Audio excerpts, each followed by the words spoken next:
La carta inocente u oportunista de la joven Cuba hacia Joe Biden. Entre otras noticias, Díaz-Canel publica frases del Che Guevara en el Día del Amor y le llueven críticas. ¿Cómo están, amigos? Bienvenidos a Noticias Importantes. Comenzamos. Recientemente, la joven Cuba, un proyecto que dice trabajar por un país justo, democrático y sostenible, envió una carta al presidente norteamericano Joe Biden en la que le pide que levante el embargo a la isla de manera unilateral e incondicionalmente. Según este documento, Cuba no es perfecta, pero Estados Unidos tampoco lo es. Este planteamiento, así sin matices, trata de equilibrar una balanza de una democracia con una dictadura. Estados Unidos es un país imperfecto, pero Cuba es un régimen totalitario que criminaliza el disenso y viola los derechos humanos fundamentales de sus ciudadanos. Tratar de igualar ambos países es un acto de equilibrismo inmoral.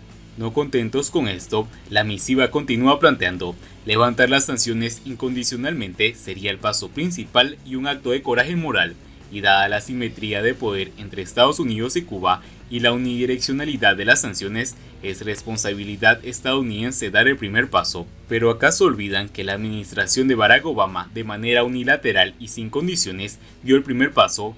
¿Y qué cambió para los cubanos?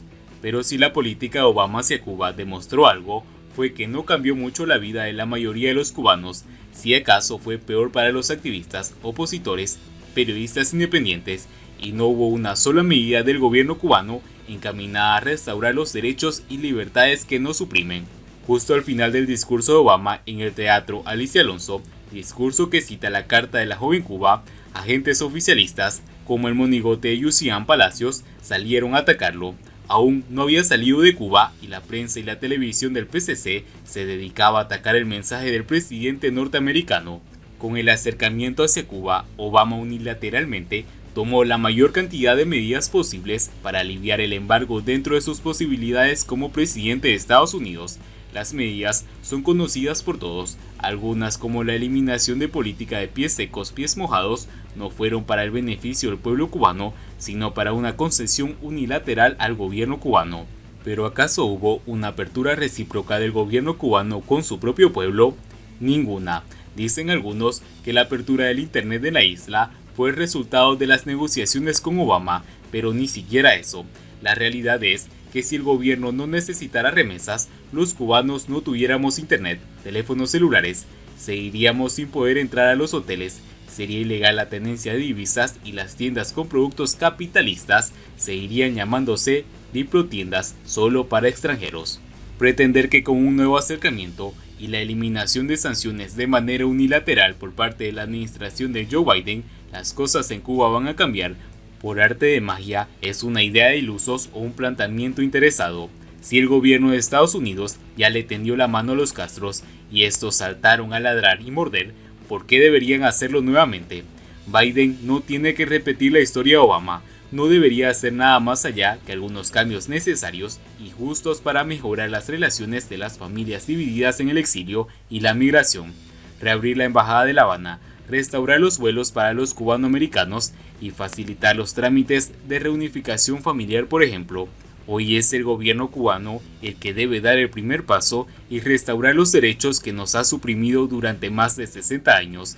Es justo y necesario para comenzar a normalizar las relaciones entre los cubanos dentro y fuera de Cuba. Biden puede esperar.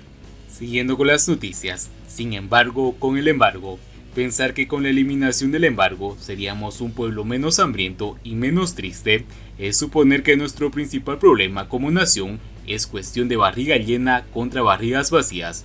Con el deshielo de Obama tuvimos un pequeño adelanto de lo que sería Cuba si los Estados Unidos quitaran el embargo. Empresas estatales que de modo tramposo fueron maquilladas como cooperativas semiprivadas, militares que se disfrazaron de civiles para convertirlos en gerentes y directivos, contrataciones de fuerza de trabajo en la India y Pakistán para no pagar salarios a los obreros cubanos, planes de ampliación de la planta hotelera nacional, negocios inmobiliarios y campos de golf en detrimento del fondo habitacional y de la reconstrucción de ciudades completamente en ruinas, discriminación de los cubanos en una política económica que solo promueve la inversión extranjera, obstáculos y limitaciones al emprendimiento individual. que en estos últimos días ha revelado la perversidad del sistema en las 124 prohibiciones del trabajo por cuenta propia y muchas más cosas que nos gritan en la cara que más dinero y menos bloqueo no se traducirían en avances y mejoras sociales, mucho menos en cambios políticos, sino en la inyección de la fuerza que con urgencia necesita el Partido Comunista para sobrevivir. La impopularidad del régimen es abrumadora.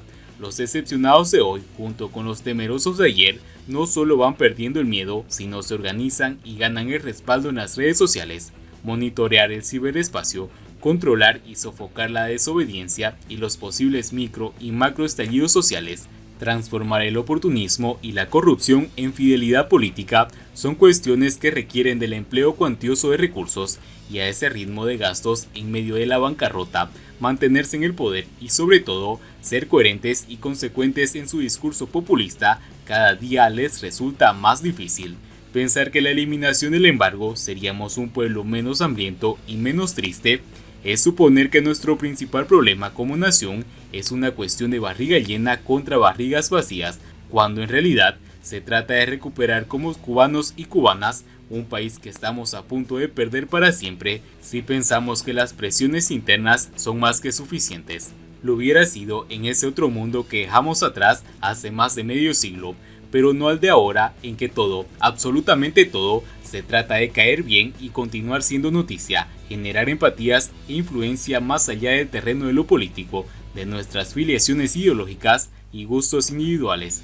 Para que se realice el sueño de eternidad con que sueñan los comunistas, ni tan imposible e improbable como algunos piensan, se necesita no solo de muchos dólares y euros, sino además de que el único gobierno que ha acompañado incondicionalmente y sin medias tintas a la oposición en la lucha por un cambio deje de hacerlo. Ni siquiera necesitan ganar los Estados Unidos como una pareja de baile, solo de que con el espaldarazo se les abran los caminos que hoy, por fortuna, permanecen cerrados. Si con falta de liquidez y el embargo hay en las calles cubanas más de 20 patrulleros por cada ambulancia y más de 1000 policías por cada artista, periodista independiente o escritor rebelde, no quisiera imaginar lo que pasaría si el dinero comenzara a fluir como resultado de la indiferencia mediática y la complicidad total de la comunidad de naciones. A veces me ha parecido hasta más saludable para mi cerebro no determine a imaginar ese posible futuro. Siguiendo con las noticias, Díaz-Canel publica frases del Che Guevara en el Día del Amor y le llueven críticas. La falta de originalidad de sus publicaciones en Twitter del gobernante cubano Díaz-Canel fue señalada el día domingo por usuarios de la plataforma, luego de que el mandatario publicara frases del Che Guevara para celebrar el Día del Amor. Para muchos, Díaz-Canel no pudo escoger peor exponente o ejemplar más inafortunado de su finalidad, ya que precisamente la figura del guerrillero argentino es conocida por su incitación al odio en los primeros años de la revolución y la implantación del socialismo en la isla. Ni siquiera por amor puede escribir algo propio, es que la falta de autenticidad suya es infinita. Frases de otros, condolencias a olvidados, felicitaciones a campañas políticas, por favor sea auténtico y valiente alguna vez, y por favor renuncie, que el pueblo no lo quiere, escribe una ciudadana, cero originalidad. Momentos antes, Díaz-Canel había publicado: en Cuba seguimos el ideal del amor, y como escribió el Che, todos los días hay que luchar porque ese amor a la humanidad viviente se transforme en hechos concretos, en actos que sirvan de ejemplo, de movilización, felicidades patria amada. Pero el Che ejecutó sin juicio a más de 200 campesinos, qué gran muestra de amor, recordando los fusilamientos que estuvieron al cargo del rosarino. Sus ejecuciones, sin muchas consideraciones, lo llevaron a ser apodado por sus detractores como el asesino de la cabaña, debido a que sus oficinas radicaban en la antigua construcción colonial de La Habana. No obstante, Díaz-Canel pareció no conformarse con citar al Che solo una vez y se volvió a lanzar con una segunda referencia. El revolucionario verdadero está guiado por grandes sentimientos de amor. Es imposible pensar en un revolucionario auténtico sin esta cualidad, lo dijo el Che, y es como una brújula para esta pasión cotidiana. Felicitaciones en el Día del Amor y la Amistad, publicó el gobernante. Nuevamente, los usuarios le hicieron saber sus desacuerdos. Cada vez tiene menos sentido lo que escribe este señor. Por estos comentarios es que las elecciones presidenciales son indispensables en la política moderna. No existe amor ni siquiera propio, Cuando te dedicas a marginar a otros por no pensar como tú, comenta un ciudadano. En Twitter, Díaz-Canel no suele poner palabras propias, sino citar escritos y frases de otras personas, entre ellas el fallecido dictador Fidel Castro. Por su parte, sus dotes de orador han sido de vez en cuando ridiculizadas después de emitir líneas tan risibles como "la limonada es la base de todo". Y bien amigos, así vamos terminando las noticias importantes del día de hoy. Espero que las noticias hayan sido de su agrado y no olviden que nos ayudarían mucho compartiendo las noticias y así poder informar a muchas más personas de la verdadera realidad en Cuba. Muchas gracias por seguirnos, no olviden suscribirse, nos vemos en el siguiente.